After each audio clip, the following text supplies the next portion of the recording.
I think oftentimes we fall into the error of single stories about African women, and the picture that is often communicated to the outside world and how the Western world sees us is that we are helpless. We need help. We cannot help ourselves. But that is not our story. Yes, we know that there are gender norms that are restrictive. We know that these gender norms are there, but that is not the story of everyone in Africa. Welcome to Equal Footing, a podcast from Usawa Collective where we dive headfirst into the world of gender equality.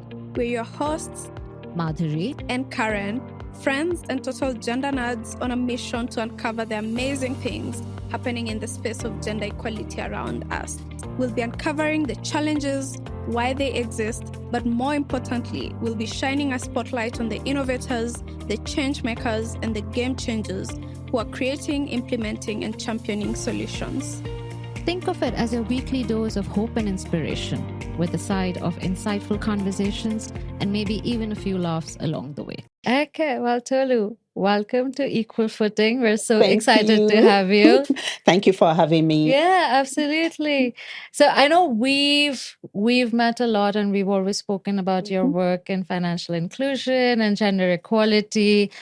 Maybe just walk us through what's your journey been so far? What brought you to the space and how's the journey been for you? And that is an interesting question because in my undergraduate days, nothing actually prepared me for a career in women's economic empowerment or even international development. In fact, I studied English and literary studies, and all that I was exposed to was syntax, semantics, and literature. But then when I left school, I was fortunate to get a job as a journalist where I worked at 234 Next, a newspaper house in Nigeria, as a features writer. So my day-to-day activity was to go and cover events. And one of those events was an event on female genital mutilation. And there I started hearing words that I've never heard before. I felt like female genital mutilation was just, what I knew it as was female circumcision, and it was good, right? Because I was circumcised. So sitting in that event and listening to it, to everything that was being said, I realized that something was taken away from me and I didn't know. And because I didn't have the information about it, it was a status quo for me. But after that event, I started getting more and more interested in development, and I started to look for opportunities within the development cycle. But that wasn't going to be easy, and that wasn't easy at all because I started from the scratch. I needed to start as an intern. So I interned at White Ribbon Alliance International, a Nigerian office, and, just learning the jargons of development. And as a married and young mother then, that was me being an intern. And but the interesting thing about White Ribbon Alliance International was it was an organization that was advocating for maternal health. And I was put on a project that was on advocacy for increased state investment in the treatment of pre-eclampsia in Ebonyi and Cross River State. And it was when we started, and by then I was already a program officer. But when we started implementing, we realized that while preeclampsia was responsible for the high maternal mortality rate in these two states, that was not the root causes. The root causes were actually economic. They were economical in nature. Women were not going for their routine antenatal. And because of that, they were not able to the healthcare workers were not able to quickly catch preeclampsia, which is, determined by high blood pressure or protein in the urine. But why were they not going for their antenatal, classes? It was because they were not able to afford the transport cost. It was because they needed the permission of their significant others before they could leave the house. And when you look at these two factors, not being able to afford the transport cost, meaning that they were either not working or they were not, they were not early enough to afford it. Also, they didn't have decision-making power in the household. And for me, that was a very pivotal stage, in my career, in which I looked at women's economic empowerment is directly responsible for great health outcomes for women. And for me, I started getting restless and started to look for opportunities within the space of women's economic empowerment. And that is how I started. And since then, I've never looked back, and I've been very fortunate and very blessed to, be in roles that allows me to design for women, be in roles that allows me to work with various women segments, and particularly women in rural areas, women that are as women with agricultural livelihoods, retail livelihoods, trying to understand what are the drivers of growth for these women. How can we ensure that these women, go beyond the subsistence and they are able to be productive and have higher income? I think that was super interesting. And you did talk about your professional journey. And what I like is, I think what you're touching upon is there's just so many things on a day-to-day basis that impact women. Absolutely. We don't even think about. And I'm wondering, is there something similar in your own personal journey as you see the women around in your lives, or how your personal journey has evolved? Like, are there any such examples where you also saw how economic empowerment helped the women around you kind of go through it? Because I think oftentimes we read stories, but it feels like it's someone else's story, right? And it just sometimes just hits home more when you know that, it's someone around you who's kind of gone through it. I would say that I come from a lineage of very strong women, and I know that every other woman says that. Maybe something that we say to make ourselves feel better, but actually, I come from a lineage of very strong women. My maternal grandmother was such a force. And I can't talk about women's economic empowerment and, my desire to continue to work in this space without talking about my maternal grandmother. In the 50s, she was a young mother of 4 children, living with a very abusive, living in a very abusive relationship. And one day she decided, no more, I'm going to leave. And she left in the 50s. So when I think about what a badass woman is, that is a picture that comes to my mind. She left in the middle of the night with her 4 children. And she became she went to start a cocoa business. She became a cocoa merchant. She remarried. But, whenever then when she was alive, she was never domesticated. She was such a force. I used to see her such as a man, because she was driving as a then. So I used to see her at the wheel of a pickup and going from one of our warehouses to another warehouse, and making and giving people money. That is the picture of a woman that comes to my mind, not the picture of a woman that is subjugated. Even though she had challenges, and she was able to overcome these challenges. So when I translate that to my own life, to my own personal life, when I was faced with a situation like that, I decided that I'm going to be like my grandmother. I'm going to step up. I'm going to not, pity myself. And that is what I did. And I see how much strength that I have got on the inside of me just by making that decision. And, anytime people ask me about African women, that is the picture that I want people to know. African women are strong, they are resilient, they are productive, they have the ability to earn, they have the ability to work, if only they are provided resources. I agree with you. I think across here we can all agree we really do come from a line of such women, and maybe the point here is if more of such narratives are told, just as you've shared this story, then maybe the perception also will be quite different out there. It becomes less that women are struggling, women need help. Because innately, if we think that of our families, then for sure, we can't change the narrative. Yeah, I think often times we fall into the error of single stories about African women, and the picture that is often communicated to the outside world and how the Western world sees us is that we are helpless. We need help. We cannot help ourselves. But that is not our story. Yes, we know that there are gender norms that are restrictive. We know that these gender norms are there, but that is not the story of everyone in Africa. We've seen women, come from practically nothing to becoming somebody.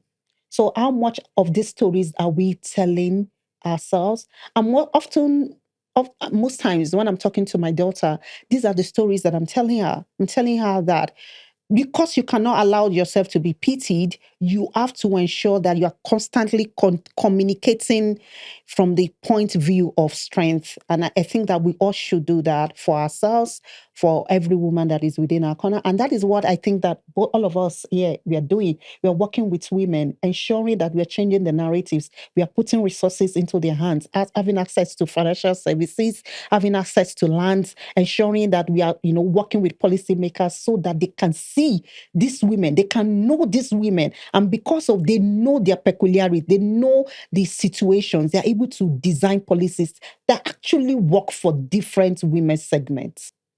Impressive. Thank you. You couldn't have summarized it any better. So just to shift a bit of gears here, I'm quite curious, at least for our audience that might not have been working or know much about the women economic empowerment space. Now that you've done a lot of work over the last few years, as you shared through your journey in this space, could you kindly just explain what you've come to learn on what really women economic empowerment or economic equality is, at least in our African context, and how do you think that impacts our daily lives in our communities and our countries in the continent at large? When we think about economic equality, it's almost like thinking about gender equality. And the first question that I would throw back to you is that what is the potential for what is the contribution of economic equality to the overall continent's growth? There's so much impact. There's so much potential. So it is not about, giving charity to women. It is about the business case to ensuring that equal opportunities and equal resources are provided to both men and women. There's money to be made for everyone, for the governments, for the institutions, private sector institutions, as well as the women themselves. But before this can happen, something has to happen before that, and that is provision of resources, equal opportunities, equal resources to women. And what are these resources, we will ask, right? Yeah. Financial services is one of them. And I'm always very pumped to talk about financial services. And maybe I'm biased in favor of that because that is the space where I work. When we say financial services, it's about how can women use financial services to improve their lives and their livelihoods. And also, how can we ensure that when we look at the demographic women, we are not just seeing one category of women, that we are seeing different segments of women. Women are not a monolith. African women are not a monolith. Women of color are not a monolith. We have different categories of women based on their experiences, based on the opportunities that has been availed to them. And one way that we can do this is ensuring that we understand that this segment actually even exists in the first instance. Now, according to the African Development Bank, there's a 42 billion gender financing gap.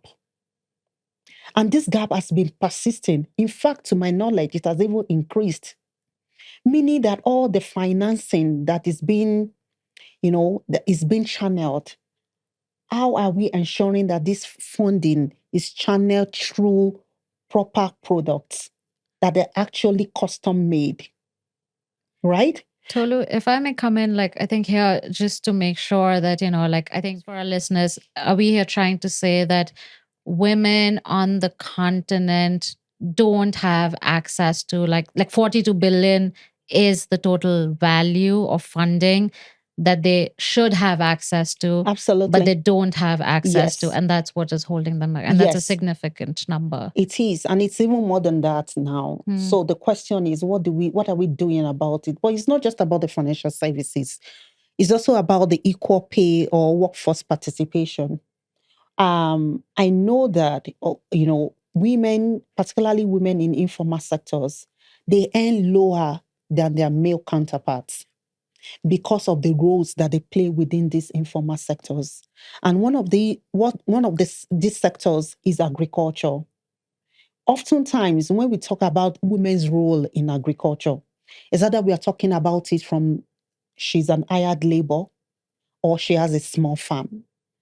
And this small farm is even less than a plot. So how do we expect a woman like that to scale? She can't scale.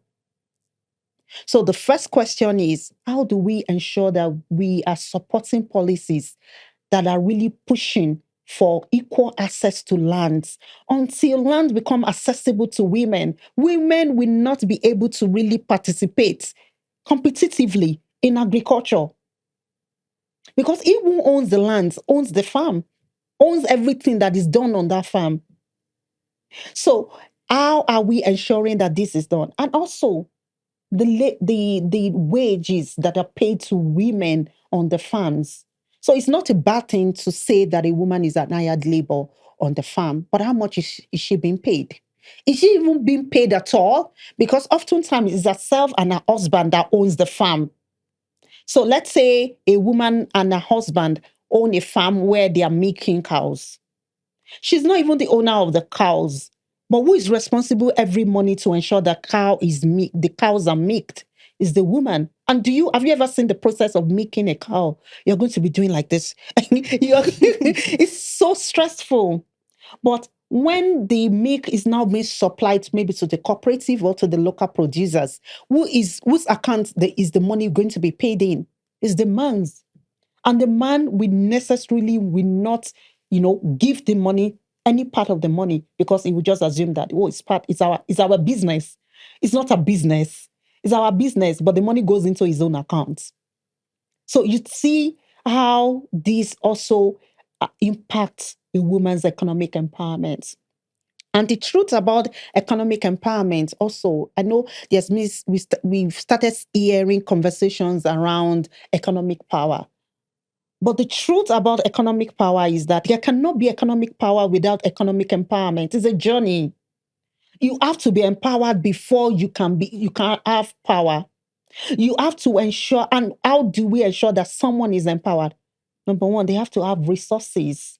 They have to have opportunities. They have to be able to use their voice. They have to have choices. And these choices, the way what it translates into is that they're able to make better decisions. And also, when we talk about all of these, we're also talking about how are we leveraging informal structures?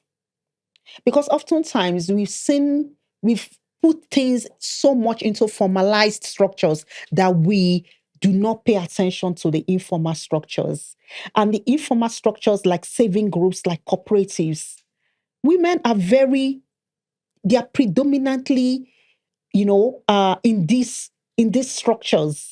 How are we ensuring that we are channeling this support through these informal structures so that it can get to the grassroots? The truth and the challenge about gender lens investing around gender financing in Africa is that it's not getting to the grassroots. And as long as it's not getting to the grassroots, that gender financing gap is going to persist and is even going to increase because the money is not getting to where the money should get to. Yeah, but is it truly all doom and gloom? So I know, we obviously have heard about the numbers. Not just heard, I think like we've all in some shape or form have experienced it and we've seen it. So yeah, so are there sort of innovations out there? What's happening? I know I've been talking so much about the challenges that it feels like, oh my God, and nothing is working.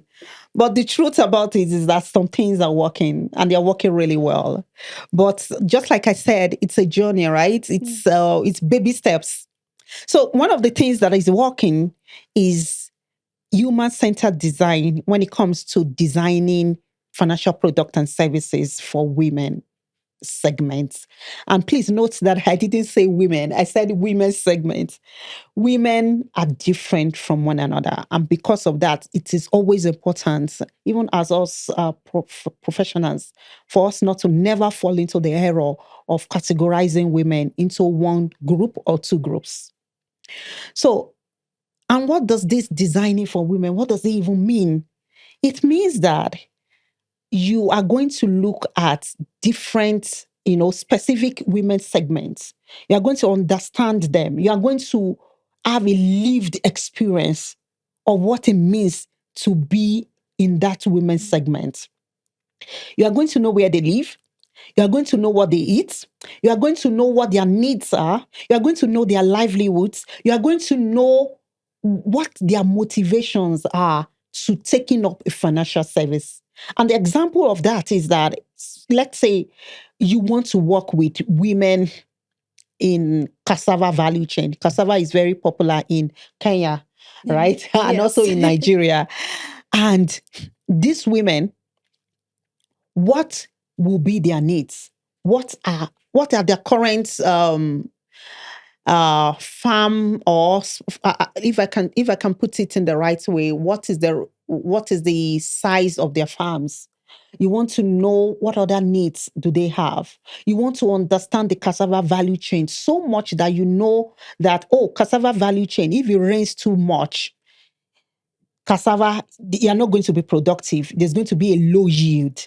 You want to know that, if cassava does not get to the market on time, there's a cassava is going to, because of the chemicals, right? They are not going to be able to sell it for eating, right? So you have to know every part of this woman's life, her livelihoods, and then being able to understand what the needs are and then design in context is directly to these needs. But then to the next part, how do you then get this product into our hands? What are the channels that you can use? So if you put it on a smartphone, does she have a smartphone? Or you probably put it on a basic feature phone and she can use USSD. But even as a value add, is financial literacy or financial education part of it, so that she's comfortably able to interface with the channels that you are pushing to her. So I would say designing for women, financial education, these are very good innovations that we are seeing. Yeah. I was just trying to think of like the things that we've seen. I don't know, Karen, if you have any anecdotes, but I heard about like this bank in Rwanda, which effectively actually considered maternity leave as a part of its payback period for loans. So wow. knowing that, like after a woman is pregnant and, she like has the child, like there are so many other responsibilities that she's looking at that she may not be able to pay back the loan on time. That doesn't mean that she's credit risk. It just means that her priorities have shifted. And so they actually kind of moved around the payback period and they saw that women did pay back eventually. So rethinking, how do you consider non-performing loans, right? How do you change tenors? Because there is enough evidence to show that if you work around the needs of women, they are more loyal customers. Because I think businesses may ask, why should we do all of this? And I think the answer is because it makes sense for you. They are more loyal customers, right? It also takes me to one of the projects that I'm currently working on now, and that is on gendered alternative credit scoring, in which we are looking at the alternative data that a woman has and using it as a collateral to the financial institutions. And what are these alternative data? Like, for example, working with the off-taker, how long has she been supplying? If she supplies grains to the off-taker, how long has she been supplying these grains? for how many years? Has she been consistent? And has there ever been a time that you gave her money and she returned that money between the off-taker now and the woman? You want to know the size that the frequency, the size of produce that is being supplied to the off-taker. So how are we using this informal data and using it as a guarantee to say that this woman is not, number one, she's not a risk. In fact, she's an asset. It's just that she has been on the informal side for such a long time that you probably cannot see anything about her. You can't see her credit footprint anywhere. So how are we using this data? And I think that that is where innovation comes in, where we are able to boldly. And I believe that also as development professionals ourselves, we can do all this great work, but it is always left for the financial institutions to pick it up. And it's really interesting to hear about this Rwanda's example, because I believe that the financial institutions, they have to have the will to take on these innovations. These innovations are beginning to see a lot of it everywhere in Africa. But what is the willingness for the financial institutions to take it on? And what are the de-risking mechanisms that are available for the financial institutions too? Because one has to, as much as we are like pro-women, we also have to take a step back to say that the banks, the financial, not just the banks, all financial institutions are in the business of making profits, right? So how can we give them enough incentives so that this risk aspects can be well taken care of? Yeah. Thanks, Tolu, for that. I was just thinking when you're speaking about the delivery channels as part of what you need to understand with HCD. And I had quite a recent example that I came across where understanding where women are and where you find them is really important. And we know, like, I am Kenyan, and when I go back to the village, my mother, my sisters, my cousins are all in what we call chamas, right? Chamas. So the women economic collectives. And what has been interesting in the spirit of sharing what is really working is now you're seeing a lot of the banks, the formal financial service providers actually meeting these women through these groups. So similar to what you're saying, understanding what channels will women use. Is it a feature phone? Are they alone? Now we are seeing at least a lot of embracing of groups. And it's not just the formal financial service providers. There's also this fund. The other day I was talking to women who are in agriculture, and they say they're still using chamas, but they're not getting the funding direct from a commercial bank. So it's this innovative facility by development actors where they're also now financing or supporting these mechanisms through the chamas. And at least that's working. Like right now, I think when you look at the gap that there was for women accessing financial services, at least it's reducing. So hopefully we can see, I think, more of such solutions.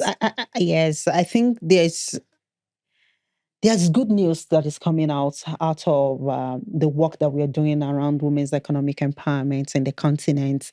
There is, the chamas. We call them Isusu in Nigeria, or sometimes they call them, Isusu saving groups, VSLAs, now looking at digitization of their transactions, not of the entire operation itself, because if you want to digitize the entire operations, you take away that social network part, which is very vital because, they are not just meeting for the money that they are contributing, they are meeting to be each other, for connections, for networking, to be each other's safe spaces, right? And these innovations are very important. Another innovation that I want to probably talk about is really centered around, climate. And when we talk about climate, we can't talk about climate without talking about women. Because when any climatic event happens, the people that are at the forefront, that are very vulnerable, that becomes very vulnerable quickly, are women and children. So one of the innovations that I've seen is how to democratize the information about climate change to for women segments in the areas that are mostly vulnerable to climate change. In the sense that, how do you ensure that a woman understands when there's a flooding warning? How do you let a woman know that there's going to be irregular rain patterns? How do you ensure that a woman understands that there is going to be a cyclone that is coming? And so how does she put in place mitigate? How does she mitigate ourselves against the onslaught of this climatic change? I think that is an innovation that I've seen, but there's still so much to be done in that area because right now, even taking, for example, in Nigeria some months ago where there was flooding in northern Nigeria and a lot of lives and livelihoods were lost, but by the time you dig deeper to understand who are the affected, they are women and children. So we need to increase the rates in which these innovations are they are established, but not just established, but in the way they are also put into the hands of the people that actually need them. Yeah, I think like one thing that you said actually really resonated, like the example of digitization, but not fully because that takes away the social networks. I think this idea that you can innovate, but innovate in a way of what works. Absolutely. Don't take away what works, even if because it's an informal way, right? I think we sometimes come with the idea of we know what works. It has to be formal. It has to be done in a certain manner. So I really kind of like that idea that, we innovate, but we innovate, in addition to what is already working, right? Yeah. Like use the informal structures. And I think your point on like climate, like it resonates so much. This is just me coming like, I come from India. My family is originally from like East India around Bangladesh, also very climatically prone area for like floods and like typhoons and everything. And I was just reading how, because like you said, right, like women, mothers, children, they are at the forefront. I think in Bangladesh, when they started training women on how to do disaster relief management, they actually reduced the losses in livelihoods and lives over time because women actually knew how to keep their farms ready. They knew how to keep the families and the households ready for, like, say, evacuation. What do you do in such situations? They were just better prepared.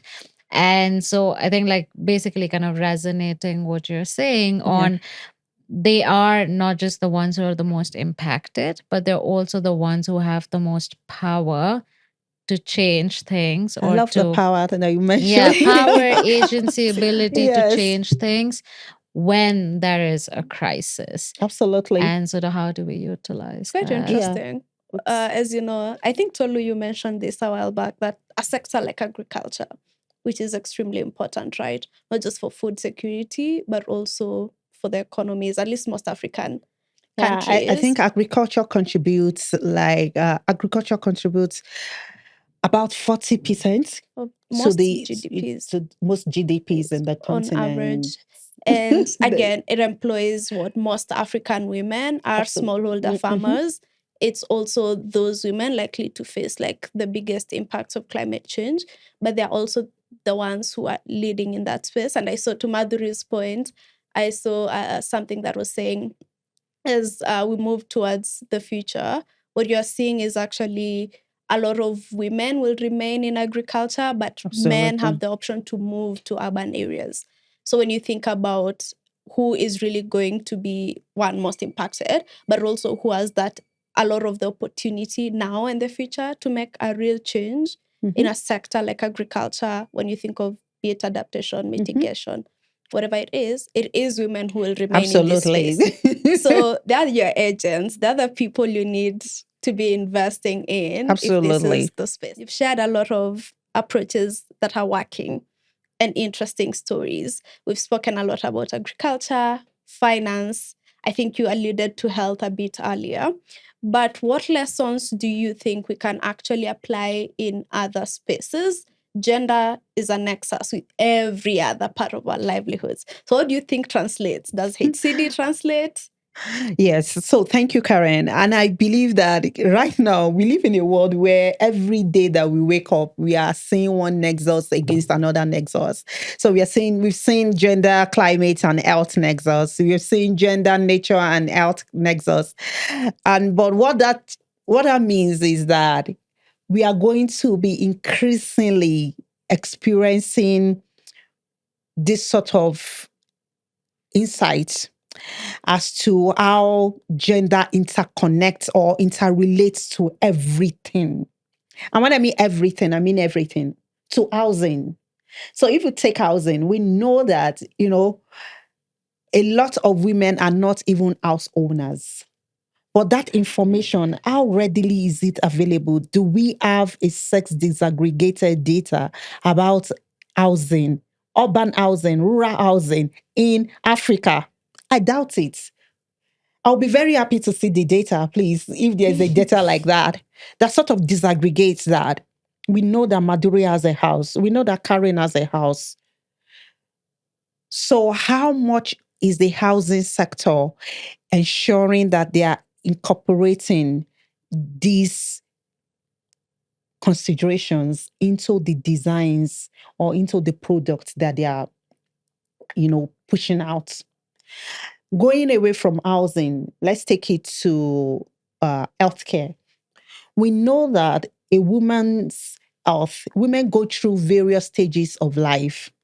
Is that she's about to start menstruating or she's in that menstruation age bracket, or she's giving birth. She needs a CES. She needs contraceptives because she doesn't want to start just pushing out children, right? So because of that, a woman's health and economic empowerment or economic power is closely related.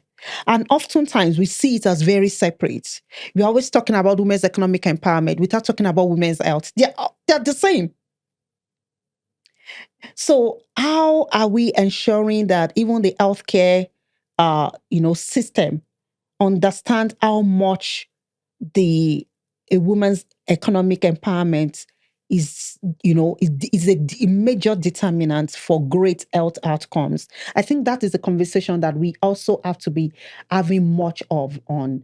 So does she have access to insurance? What kind of insurance does she have access to? If she's covered, how is she covered?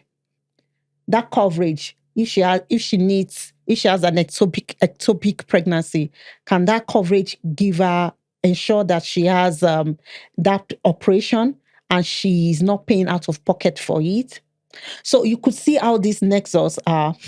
And maybe another thing that I also want to talk about is even the nature and is even climate itself.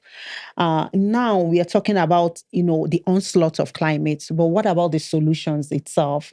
How many of these solutions are available to the women segments in such a way that they feel empowered? And you were mentioning it, women have the power, they are the ones that, can ensure that the house is properly evacuated, the farm is properly, they are following the right practices, maybe crop rotation and all of that.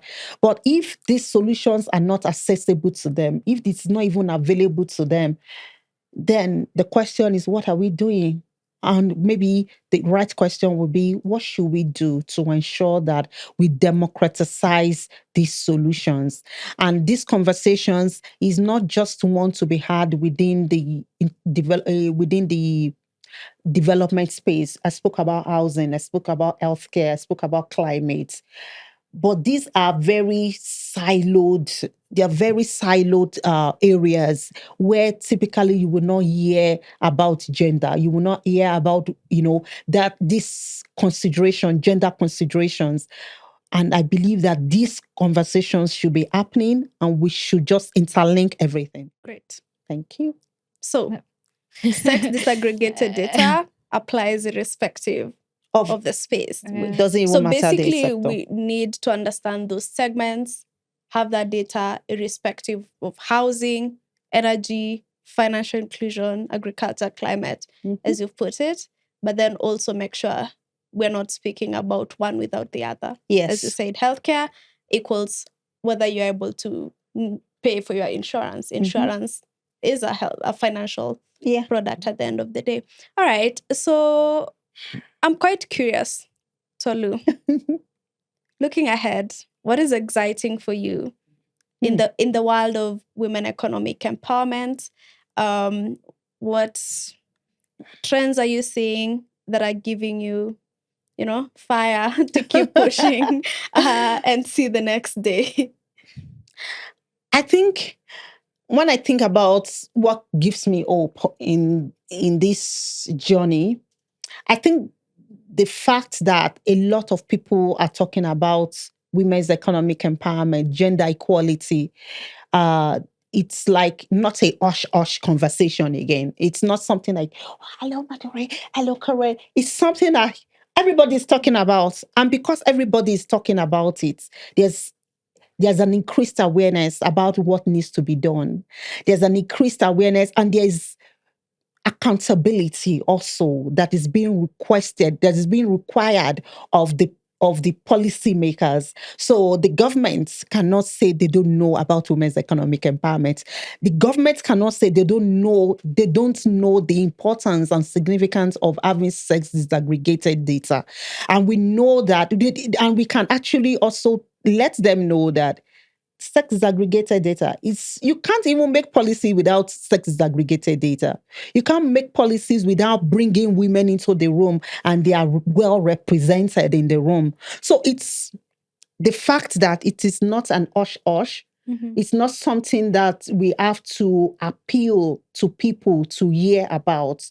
It's something that everybody now knows that this is an economic case. This is a business case. It makes sense to ensure that women are involved in every levels of decision making, every levels of political class, every level of education, and so that gives me hope. I know that 20 years ago, we were not in that situation. We just have to we have to tell them, can you please give us 10% affirmative? We were just being tiptoeing around people, tiptoeing around institutions, and tiptoeing around government. But now we are out in the open, so that is because, and that we increase, that level of awareness we increase until we get to a level where everyone has equal opportunities. We're not saying only opportunities for women. We are saying equal opportunities for men and women so that both can thrive, and they can thrive very well. And another thing that makes me very excited when I get out of bed every morning is the fact that when we think about the progress that we've made, even though this progress is not as much as we would have expected, but that it is happening. This progress is happening. It's a journey, and we have to be kind to ourselves to not see it as a destination. That this is a journey. Today, if it is only a product that we are able to make that is attending to women in shea butter, then we should be very proud of ourselves and not to think we have to solve this entire issue, problems or challenges at the same time, because it took us a long time to get here. So it's going to take us a longer time for us to actually get to a period of equity. Where the journey now, we are not there yet when it comes to equality. But I think that we are a step nearer to it. Yeah.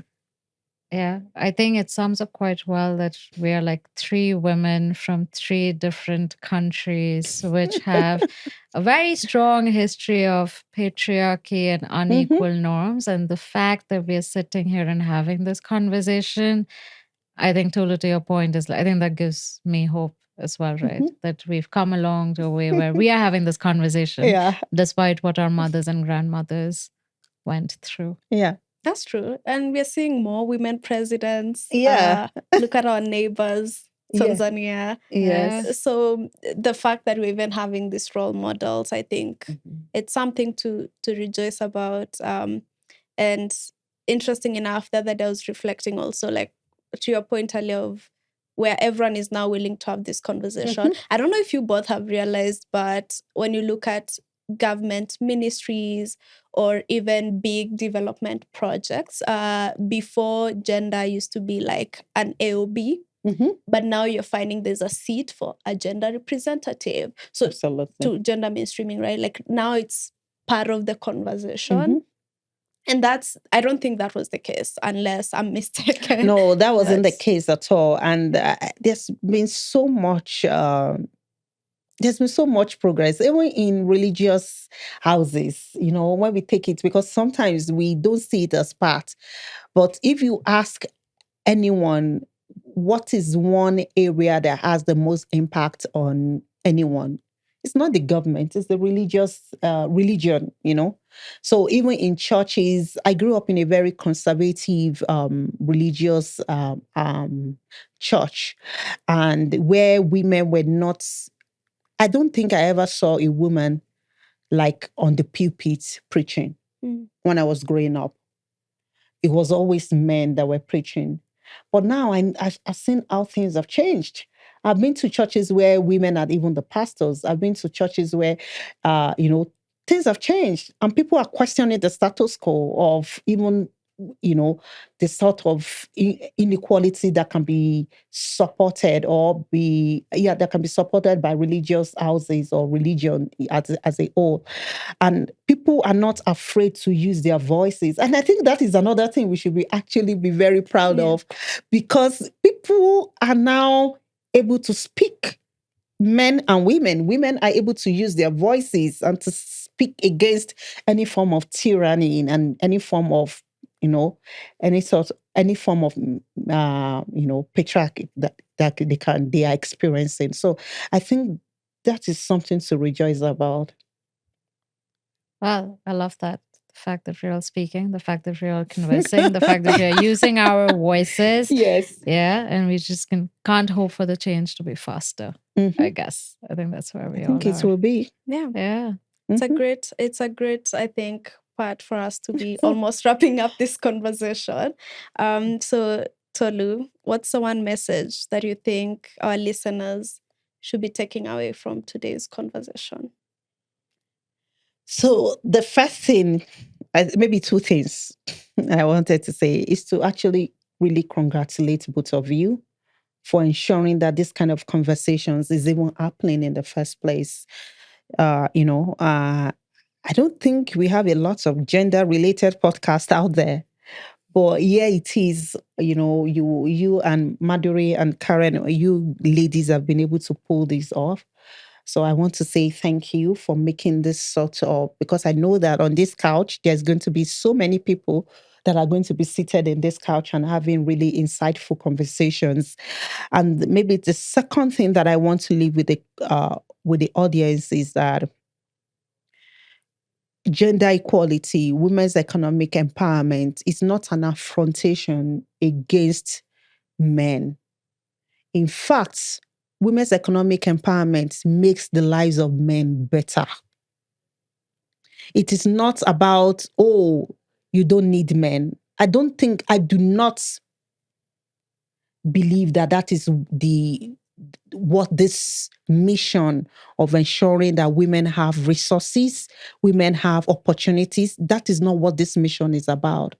If a woman that is economically empowered makes the entire community, makes the entire household better. So for a lot of people that are still sitting on the sidelines and thinking, if a woman has money, then that means that, something is wrong. Nothing is wrong. In fact, that is a better life. And I want the audience to know that, like, a woman that is economically empowered is a blessing to not just herself, to our household, to our community, to everyone. And the more empowered, economically empowered women that we have, the better our continents will be. So let's all work together to ensure that we get to that place where every woman, irrespective of where they live, the kind of livelihood that they have, the kind of opportunities they've had in the past, they can be economically empowered. It is our duty. We owe it to ourselves to ensure that every woman is economically empowered. And thank you for having me here today. Thank you We're so much, really Tolu. excited. It was a pleasure. Thank you Such a so pleasure. much.